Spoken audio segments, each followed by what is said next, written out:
Të nderuar dhe të nderuara, zonja dhe zotrinj, dashur vëllezër dhe motra të diasporës shqiptare, miq dhe të ftuar, është një privilegj i veçantë të jem sot këtu përpara jush si kryeministër i Shqipërisë, por dhe një kënaqësi e veçantë të vi këtu bashkë me ju, si një zë mes shumë zërash që formojnë bashkësinë e një kombi shumë më të madh se sa kufit e tij. Sepse Shqipëria nuk mbaron aty ku mbaron territori i saj. Shqipëria jeton kudo ku shqiptarët mbajnë gjuhën, kujtesën, shpresën kokëfort dhe ndjenjën e pathyeshme të përkatësisë tyre kombëtare. Dhe sot, kur bota është më e ndërlidhur se kurrë dhe kur fjala si kurrë më parë veje vjen në çast sa hapen mbyll syt nga një kontinent në tjetrin, ju jeni zgjatimi i gjallë i Shqipërisë kudo në botë. Fryma e kombit përtej gjeografisë, prova e tij se identiteti nuk përmblidhet në kornizën e hartës, por zgjerohet nga udhëtimet e njerëzve të tij. Ka pasur një kohë jo shumë larg kur shqiptarët iknin nga dheu duke i mbajtur zemrat sigur mbi shpinë, duke marrë me vete guximin e kujt s'ka asgjë për të humbur dhe dhimbjen e ndarjes me gjithçka i lidhte pas kësaj bote.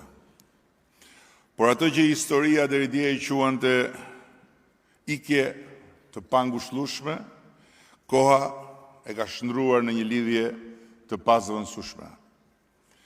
Ajo që dikur dukej si endek, sot është bërë urë. Sot diaspora shqiptare nuk është më një histori ikje. Ajo është një histori e shumëfishimit të forcave të kombit shqiptar dhe e vlerës së shtuar të Shqipërisë. Mes dallgësh dhe të përpjetash të frikshme, shqiptarët ndërtuan jetë, familje, karriere profesionale dhe sipërmarrje të suksesshme në vende që nisën t'i njohin ata jo përmes stereotipeve, por përmes dobisë tyre, qëndrueshmërisë tyre, fisnikërisë tyre. Ndërkohë që Shqipëria mbetej një vrim e zezë në parafytyrimin e të tjerëve.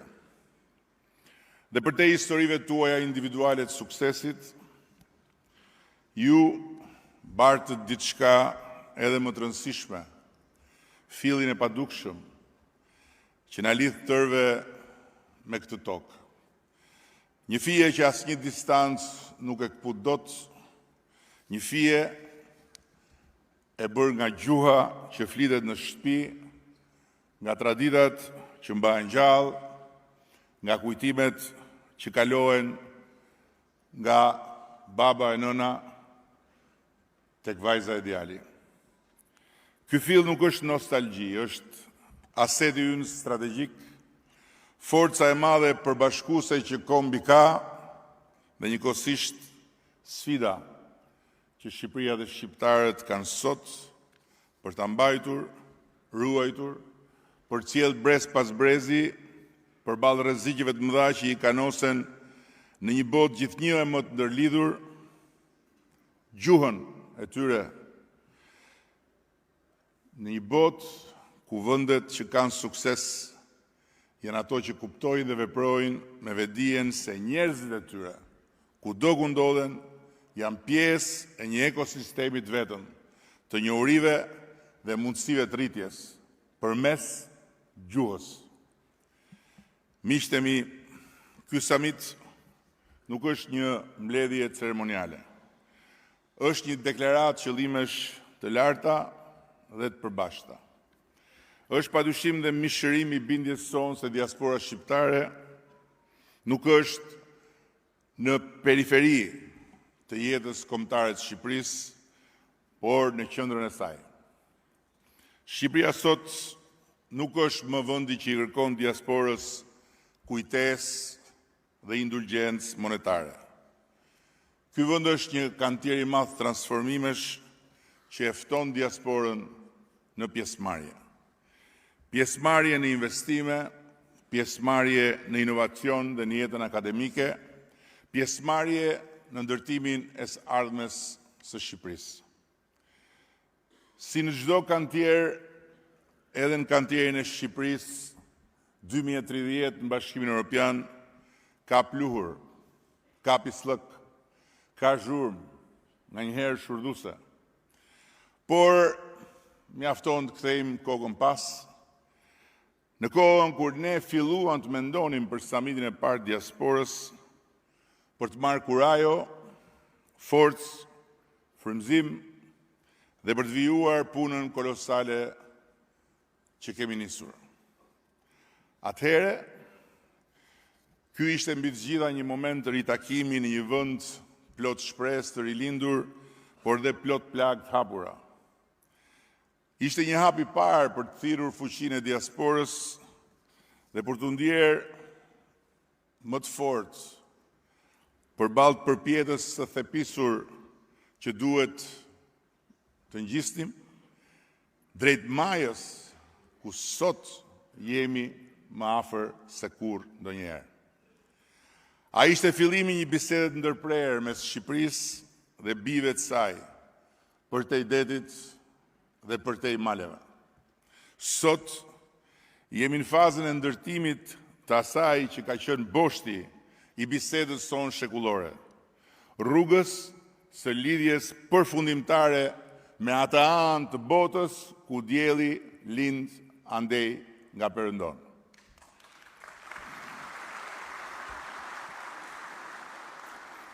Në samitin e parë, kërkesa juaj e parë ishte e drejta e votës nga jashtë atë beut. Po kështu dhe në dytin, e po ashtu dhe në tretin.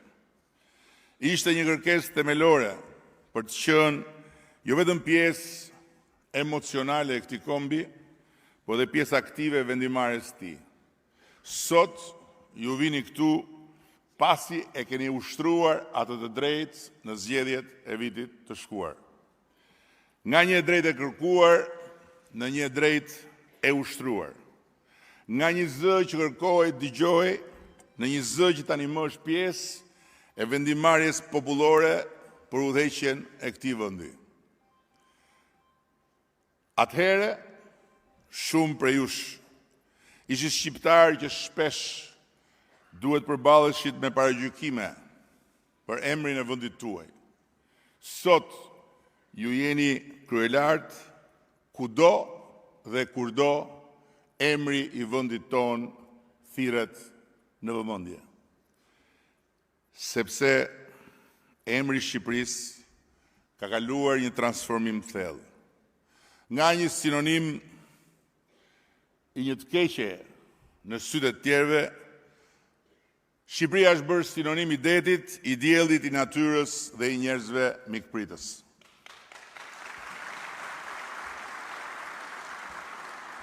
Nga një vend që përmendej në rastin më të mirë me dyshim dhe në rastin më të keq me përbuzje, Shqipëria sot është një vend që përmendet në rastin më të mirë me kuriozitet dhe në rastin edhe më të mirë me dëshirë. Nga një emër që shpesh duhej shpjeguar se ku binte në hartën e botës, sot Shqipëria është një emër që flet vetë në të gjitha gjuhët e botës. Sot Shqipëria është shumë më ndryshe nga atëherë kur ne u mblodhëm në samitin e parë të diasporës. E nisëm rrugtimin ton me një prodhim të përgjithshëm kombëtar më pak se 10 miliard euro. Sot prodhimi ynë i përgjithshëm kombëtar është 27 miliard euro dhe në fund të kësaj dekade ne synojmë ta çojmë në 35 miliard euro. E nisëm rrugtimin ton me të ardhura për frym më pak se 3.000 euro në vit dhe sot jemi mbi 11.000 euro në vit. Synimi ynë është që në vitin 2030 të jemi mbi 15.000 euro në vit. E nisëm rrugtimin ton me 2 milionë ca turist, ku edhe paraardhësi im në zyrë e numëron të veten si turist sa herë kthehej nga udhëtimet e punës jashtë shtetit, dhe çdo shqiptar që dilte jashtë, kur hynte përsëri për të kthyer në shtëpi, numërohej si turist. Në atë kohë, Shqipëria kishte 300-400 milion euro investime të huaja në vit. Sot, Shqipëria ka 12 milion turist dhe kaloi 1.6 miliard euro investime të huaja në vit. Atëhere, askush prej jush, kur dilnit nga kufit e Shqipërisë, apo kur kërkonit nga Shqipëria një shërbim, nuk mund ta merrnit dot, përveç se duke pritur pushimet për të kthyer në shtëpi dhe në vend se të pushonit në të gjitha ditët, ta kalonit një ditë të tërë në radhë për të marrë një shërbim. Sot, ju i merrni pothuajse të gjitha shërbimet, 95% shërbimet të shtetit, në çdo pikë të botës ku jeni, thjesht dhe vetëm fal shtetësisë suaj dhe një kliku në smartphone-in apo kompjuterin tuaj. Atëhere, kur ne u mblodhëm për herë të parë, Shqipëria njihej botërisht dhe ishte e damkosur nga Bashkimi Evropian si adheu i pa ndëshkueshmërisë, ku ligji vepronte vetëm ndaj të dobësve dhe ku çdo i fortë sfidonte ligjin. Sot, pandëshkueshmëria është një mit i të kaluarës në Shqipëri. Dhe sot, Shqipëria është vendi ku askush nuk është mbi ligjin dhe drejtësia është e pavarur, siç nuk ka qenë qysh në krye të herës nga 1912 deri kur ne, me vullnet plot, i dorëzuam asaj shpatën që i takon vetëm duarve të saj për të bërë drejtësi të barabartë për të gjithë dhe pa kursyer askënd. Atëherë Shqipërisë i mbyllej rregullisht dera e negociatave për antarësim në Bashkimin Evropian. Sot, ne i kemi çelur të gjithë kapitujt e negociatave të antarësimit me Bashkimin Evropian dhe kemi bërë këtë në një kohë rekord për vetëm 11 muaj. Sepse njësoj si ju, kur ju mbyllej dera në fytyrë, në ato hapa të parë në rrugët e botës, dhe kur askush nuk kishte kohë, nuk kishte respekt, nuk kishte besim, e prandaj nuk kishte as vëmendje për të dëgjuar dhe për të kuptuar se sa vlenit, por ju këmbgulnit dhe pasi shkonit në darkë dhe fshinit lotët nga poshtrimi i ditës, riktheheshit në mëngjes për të vazhduar të këmbgulni në pritje, duke qenë gati për derën kur të hapej, edhe Shqipëria këmbguli dhe ishte gati në momentin kur dera u hap. E për këtë arsye, i hapi edhe kapitujt e negociatave për antarësim më shpejt se çdo vend tjetër në rrugën e antarësimit përpara saj. Atëhere, kur ju erdhën në samitin e parë, E ardhmja europiane ishte aspirata që mbetej larg. Sot e ardhmja europiane është një tryezë ku jemi të ulur çdo ditë bashkërisht, ballë për ballë, ne dhe Komisioni Evropian, me ambicien e përbashkët për të mbyllur negociatat deri në fund të vitit 2027. Sot nuk duket më një kumt dëshiror në ajër, po është një fjalë që zëvend si çdo fjalë e përditshme, ajo që Ismail Qemali tha në momentin themelues të shtetit tonë: Shqipëria do të bëhet. Në gojën e atit pavarësisë, ajo fjali nuk ishte një përshkrim, ishte një besim. Një besim që kaloi nëpër breza, përmes peripecish të mëdha, dështimesh tragjike, ringritjesh frymëzuese, një besim që sot, si kur ndonjëherë, ka marrë trajtën konkrete të shtetbërjes europiane të Shqipërisë dhe të objektivit që tani më nuk parafiturohet, po shihet, preket me sy më afër se kur, për ta ulur Shqipërinë në tryezën e familjes europiane si të barabartë mes barabartësh në vitin 2030. Fannoli na kujtonte se Shqipëria nuk mund të rrojë pa shqiptarët e saj. Dhe sot kur shqiptarët janë sa brenda aq dhe jashtë kufive të Shqipërisë, ndërsa Shqipëria është në të përpjeden e fundit drejt bashkimit të shumë ndëruar me Europën, kjo fjalë e korifeut shqiptarisë merr një kuptim dhe një forcë të posaçme. Ashtu siç merr një kuptim dhe një forcë të posaçme edhe paralajmërimi i mprehtë i korifeut tjetër Faik Konicës, i cili na porosit se një komb nuk mund të mbështetet tek iluzionet për veten, por tek aftësia për të vetë përmirësuar vazhdimisht. Dhe pikërisht këtu qëndron ndryshimi më i madh i kësaj dekade, ku edhe falë reformash transformuese dhe përpjekjes intensive integruese me Bashkimin Evropian, kemi kaluar nga një Shqipëri që përpiqej të mbijetonte në një Shqipëri që përpiqet të përmirësohet. Nga një Shqipëri që kërkonte të pranojë ndërkombëtarisht mes mosbesimit përgjithshëm, në një Shqipëri që respektohet dhe besohet si kur më parë në arenën ndërkombëtare. Shqipëria sot nuk është gjëkundi më Shqipëria që shumë prej jush lan pas. Është një vend që ndryshon çdo ditë. Ndonjëherë ngadalë, ndonjëherë më shpejt se sa e kemi pritur edhe ne vetë, por në mënyrë të padiskutueshme dhe të pakthyeshme Shqipëria ecën vetëm përpara.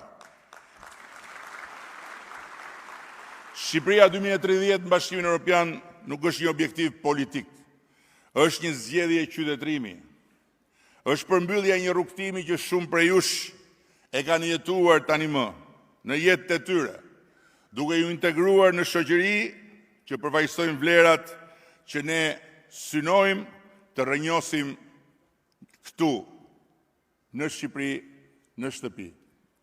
Dhe këtu qëndron një përputhje e fuqishme. Ju e dini çfarë do të thotë jetosh në sisteme që funksionojnë. Në shoqëri ku institucionet u shërbejnë qytetarëve, ku merita ka vend dhe ku sundimi i ligjit nuk është fjalë, por mënyrë të jetuari. Përvoja juaj nuk është jashtë të ardhmës së Shqipërisë, por është thelbësore për të. Ju më mirë se askush e dini që kjo rrugë nuk është pas sfida. Çfarë ju keni hequr në kurriz është një mësim i paharrueshëm, i cili vlen për të kuptuar edhe ato që Shqipëria ka hequr e duhet heqë në kurriz deri në ditën kur të ulet në tryezën e përbashkët të familjes europiane.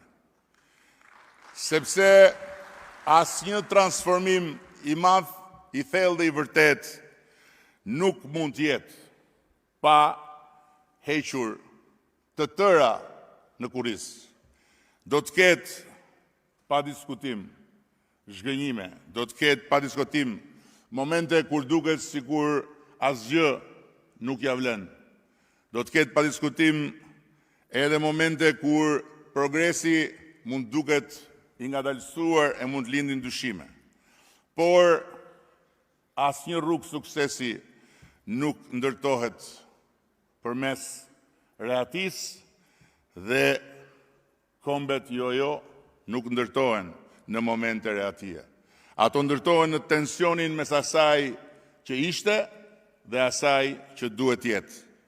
Por e bukura sot është ajo që Shqipëria mund të jetë, nuk është më një ëndër e largët, por është një rrugë e hapur, një rrugë e dukshme, një rrugë e prekshme, mundësish për të gjithë. Ndër shumë gjëra që mund të sidhja këtu në të samit zgjolla të sjell një gjest, një akt, një vendim të qeverisë shqiptare që mua më duket se ka brenda përveç konkretësisë vetë edhe një simbolik. Paketën e maleve për të gjithë ata që e kanë lënë tokën e tyre në mal për të kërkuar një jetë më të mirë jashtë Shqipërisë. Malet kanë qenë gjithnjë larg jetës dhe larg zhvillimeve të këtij vendi. Malet kanë qenë gjithnjë vendi ku shqiptarët janë tërhequr për të mbrojtur, për t'u fshehur atyre që i kërkonin për t'i marrë rob e për t'i asimiluar. Por sot ka ardhur dita e bekuar kur malet mund të bëhen edhe ato pjesë e burimeve të mirëqenies shqiptarëve. Sepse sot, për herë të parë në historinë tonë, ne kemi dy gjëra që deri jo shumë vite më parë nuk i kishim. Kemi Shqipërinë e besuar nga bota dhe shqiptarët e botës me besimin tek Shqipëria.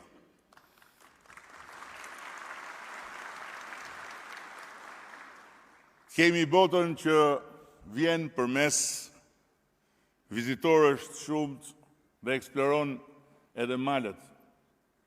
Dhe kemi shqiptarët e botës që tani më e shohin se Shqipëria nuk është më e bukur dhe të rejse vetëm për ta, por është e bukur dhe të rejse edhe për ata, rrotull tyre atje në qytetet ku jetojnë.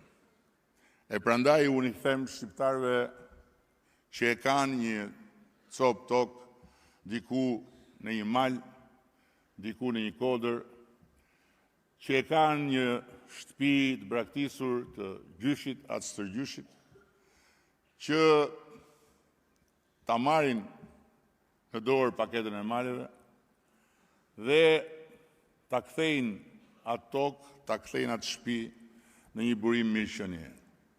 Duke i siguruar të gjithë se ajo që ka Shqipëria e sotme, Shqipëria që tërheq 12 milion turistë në vit, është në gjendje të bëjë për ta, fal investimit të tyre natyrisht dhe mbështetjes së qeverisë, është që nga ai burim i ri mirëqenie, ata do të fitojnë në fund të muajit më shumë se që fitojnë duke punuar për të tjerët jashtë atë dheu.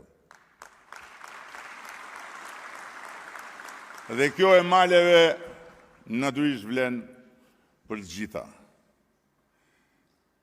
Një komunitet global shqiptar i arsimuar, i lidhur, me ndikim dhe krenar, një komunitet që e kupton Shqipërinë dhe botën, një komunitet që mund të shërbej si urë, jo vetëm mes vëndeve, po mes ideve, mes kulturave, mes mundësive, është një komunitet antarët e të cilit, pavarësisht nëse vendosin të kthehen për të qëndruar në Shqipëri, apo duke qëndruar kudo ku janë, i kthejnë syt nga Shqipëria, kanë jo vetëm shumë për të bërë për Shqipërinë, por sot kanë edhe çfarë të fitojnë duke punuar me Shqipërinë. Dhe kjo është arsyeja pse dita e sotme është e rëndësishme, jo sepse jemi mbledhur, por sepse po e ushqejmë marrëdhënien tonë për të ushqyer sa më mirë Shqipërinë. Nga distanca në afërsi, nga kujtesa në angazhim, nga ndjenjat në strategji. Dhe le të jemi të qartë, e ardhmja e Shqipërisë nuk shkruhet vetëm në Tiranë, ajo shkruhet edhe në Rom, në Athinë, në Londër, në New York, në Berlin, në Zyri, në çdo vend ku shqiptarët jetojnë, punojnë dhe ëndërrojnë. Por pa diskutim e ardhmja e Shqipërisë shkruhet edhe kudo ku shqiptarët jetojnë rreth e rrotull kufive të Shqipërisë, duke filluar nga shteti tjetër i pavarur i shqiptarëve Kosova, e pastaj edhe duke vazhduar me shqiptarët e Maqedonisë Veriut, të cilët s'duhet ta harroj askush, janë një popull shtetëforbus i Republikës fqinje dhe mike të Maqedonisë Veriut, e duke vazhduar dhe me shqiptarët në Maltëzi e Gjetë. Në këtë rast dëshiroj të falenderoj për praninë ministrin e jashtëm, zëvendës kryeministrin e parë të Kosovës, mikun tim Glauk Konjufsën,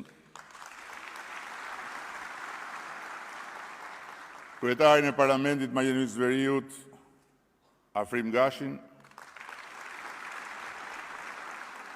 mikun tim të vjetër dhe të pasvendësueshëm Ali Ahmetin,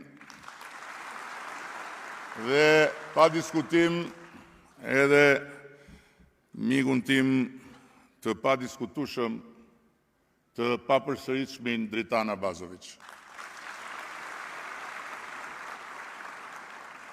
Dhe në mbyllje dua të them se sot nuk dola këtu për të bërë thjesht një fjalim me për të dhënë një mesazh, po për të bërë ftesën e përsëritur që të vazhdojmë të rilidhemi jo vetëm emocionalisht, por në mënyrë aktive. Të rilidhemi për ta parë Shqipërinë jo si një vend që diaspora e la pas, por si një vend që po bëhet një shtet evropian e që në formësimin e vet ka nevojë për të gjithë, si për shqiptarët brenda, si për ata jashtë kufive të tij. Një ftesë për të qenë pjesë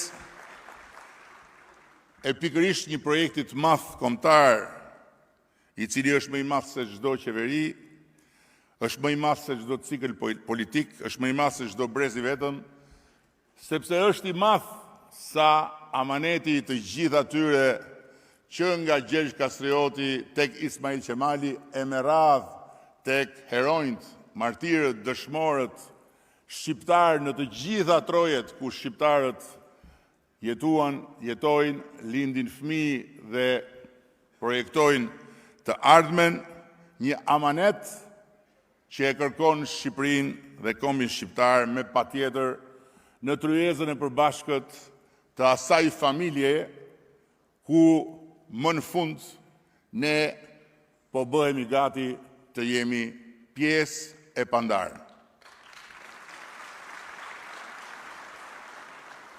Çka do të thotë në fundit të jemi pjesë e pandarë e një familje popujsh si popull, e një familje kombesh si komb, sepse një popull dhe një komb nuk është qeveria e tij, por është bartësi i të gjitha amaneteve që e çojnë atë përpara në emër të së ardhmes, por padyshim edhe për të mos harruar kurrë borxhin ndaj atyre që i dhanë të shkuarës atë kuptim për cilin ne sot të gjithë ndjehemi krenar që të themi jemi shqiptar.